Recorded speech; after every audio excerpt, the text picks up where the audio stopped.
Calicut university UG degree അഡ്മിഷന്റെ second allotment പ്രസിദ്ധീകരിച്ചു. ഇപ്പോൾ വിദ്യാർത്ഥികൾക്കുള്ള പ്രധാന സംശയമാണ് മാൻഡറ്ററി ഫീ ഓൺലൈനായി ഇപ്പോൾ അടയ്ക്കേണ്ടതുണ്ടോ, അതുപോലെ തന്നെ അഡ്മിഷൻ എടുക്കുമ്പോൾ ടെമ്പററി അഡ്മിഷൻ എടുക്കണോ, പെർമനന്റ് അഡ്മിഷൻ എടുക്കണോ, ഇങ്ങനെ രണ്ട് അഡ്മിഷൻ പ്രക്രിയ കാലിക്കറ്റ് യൂണിവേഴ്സിറ്റിയിൽ ഉണ്ടോ, ഉണ്ടെങ്കിൽ ടെമ്പററി അഡ്മിഷനും പെർമനന്റ് അഡ്മിഷനും എടുക്കുന്ന സമയത്ത് ഫീസ് അടയ്ക്കേണ്ടതുണ്ടോ, അത്തരത്തിൽ ടെമ്പററി അഡ്മിഷൻ എടുക്കുമ്പോൾ ഫീസ് അടച്ചു കഴിഞ്ഞാൽ വീണ്ടും അലോട്ട്മെന്റ് ലഭിക്കുന്ന കോളേജിൽ മാറ്റം ഉണ്ടായിക്കഴിഞ്ഞാൽ വീണ്ടും ഫീസ് അടയ്ക്കേണ്ടി വരുമോ, ഇങ്ങനെ കുറെ കോമൺ സംശയങ്ങൾ വിദ്യാർത്ഥികൾക്കുണ്ട്.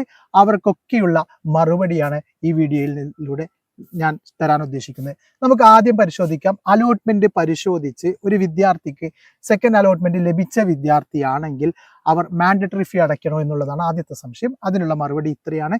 നേരത്തെ ഫസ്റ്റ് അലോട്ട്മെന്റ് ഈ വിദ്യാർത്ഥിക്ക് ലഭിച്ചിട്ടുണ്ടെങ്കിൽ ആ വിദ്യാർത്ഥി ആ സമയത്ത് മാൻഡറ്ററി ഫീ അടച്ചിട്ടുണ്ടാവും. അതുകൊണ്ട് സെക്കൻഡ് അലോട്ട്മെന്റ് ലഭിക്കുന്ന സമയത്ത് വീണ്ടും അത്തരം വിദ്യാർത്ഥികൾ ഓൺലൈനായി മാൻഡറ്ററി ഫീ അടയ്ക്കേണ്ടതില്ല. എന്നാൽ ഫസ്റ്റ് അലോട്ട്മെന്റ് ലഭിക്കാത്ത വിദ്യാർത്ഥിക്ക് സെക്കൻഡ് അലോട്ട്മെന്റ് സമയത്ത് ആദ്യമായാണ് അലോട്ട്മെന്റ് ലഭിക്കുന്നതെങ്കിൽ ആ വിദ്യാർത്ഥി നിർബന്ധമായും ഈ സമയത്ത് ഓൺലൈനായി മാൻഡറ്ററി ഫീ അടയ്ക്കണം. മാൻഡറ്ററി ഫീസ് ജനറൽ വിദ്യാർത്ഥികൾക്ക് 575 രൂപയും SC/ST വിദ്യാർത്ഥികൾക്ക് 145 രൂപയുമാണ് ഓൺലൈനായി അടയ്ക്കേണ്ടത്. ഒരിക്കൽ കൂടി പറയുകയാണ്, ഫസ്റ്റ് അലോട്ട്മെന്റ് ലഭിച്ച സമയത്ത് മാൻഡറ്ററി ഫീ അടച്ച വിദ്യാർത്ഥികൾക്ക് സെക്കൻഡ് അലോട്ട്മെന്റിൽ കോളേജിൽ മാറ്റമുണ്ടായാലും അതല്ല എന്ത് മാറ്റങ്ങൾ ഉണ്ടായിക്കഴിഞ്ഞാലും അവർക്ക് വീണ്ടും മാൻഡറ്ററി ഫീ അടയ്ക്കേണ്ടതില്ല. കാരണം അവർ നേരത്തെ ഓൺലൈനായി മാൻഡറ്ററി ഫീ ഫസ്റ്റ് അലോട്ട്മെന്റ് സമയത്ത് അടച്ചതാണ്. എന്നാൽ പുതിയതായി അലോട്ട്മെന്റ് ലഭിക്കുന്ന വിദ്യാർത്ഥികൾ മാത്രമാണ് സെക്കൻഡ് അലോട്ട്മെന്റ് സമയത്ത് മാൻഡറ്ററി ഫീ അടയ്ക്കേണ്ടതായിട്ടുള്ളൂ.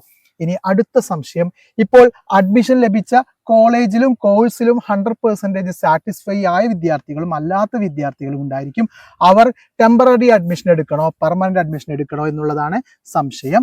സെക്കൻഡ് അലോട്ട്മെന്റ് ലഭിച്ച മുഴുവൻ വിദ്യാർത്ഥികളും അഡ്മിഷൻ എടുക്കേണ്ടതായിട്ടുണ്ട് എന്ന കാര്യം മനസ്സിലാക്കുക. കോളേജിൽ ഡയറക്റ്റായി പോയി അഡ്മിഷൻ എടുക്കണം. ഇനി ടെമ്പററി ആണോ പെർമനന്റ് അഡ്മിഷൻ ആണോ എടുക്കേണ്ടത് എന്നുള്ള സംശയത്തിനുള്ള മറുപടിയാണ്, നിങ്ങൾ അലോട്ട്മെന്റ് അപേക്ഷയിൽ നൽകിയ ഹയർ ഓപ്ഷൻസ് നിലനിർത്തിയിട്ടാണ് അഡ്മിഷൻ എടുക്കുന്നതെങ്കിൽ അതിനെ നമുക്ക് ടെമ്പററി അഡ്മിഷൻ എന്ന് പറയാനാവും. അതായത് നിങ്ങൾ സിംഗിൾ വിൻഡോ അപേക്ഷയിൽ 10 കോളേജുകൾക്ക് അപേക്ഷ നൽകി അതിൽ 4-മത്തെയോ 5-മത്തെയോ കോളേജിലാണ് നിങ്ങൾക്ക് അലോട്ട്മെന്റ് ലഭിച്ചതെങ്കിൽ അതിന് മുകളിൽ വീണ്ടും ഒരു 5 കോളേജുകൾ നിലനിർത്തിയിട്ടാണ് നിങ്ങൾ അഡ്മിഷൻ എടുക്കുന്നതെങ്കിൽ അതിന് നമുക്ക് ടെമ്പററി അഡ്മിഷൻ എന്ന് പറയാൻ പറ്റും. ഇത്തരത്തിൽ ഹയർ ഓപ്ഷൻസ് ഒന്നും നിലനിർത്താതെ ഹയർ ഓപ്ഷൻസ് മുഴുവനായും ക്യാൻസൽ ചെയ്തിട്ടോ അല്ലെങ്കിൽ സിംഗിൾ വിൻഡോ അപേക്ഷ പ്രകാരമുള്ള ആദ്യ കോളേജിൽ തന്നെ അലോട്ട്മെന്റ് ലഭിച്ച വിദ്യാർത്ഥിയാണെങ്കിൽ അവർ എടുക്കുന്ന അഡ്മിഷനെ പെർമനന്റ് അഡ്മിഷൻ എന്നും പറയാൻ പറ്റും. ഇനി അഡ്മിഷൻ സമയത്ത് എല്ലാ വിദ്യാർത്ഥികളും കോളേജിൽ ഫീസ് നൽകേണ്ടതുണ്ട്.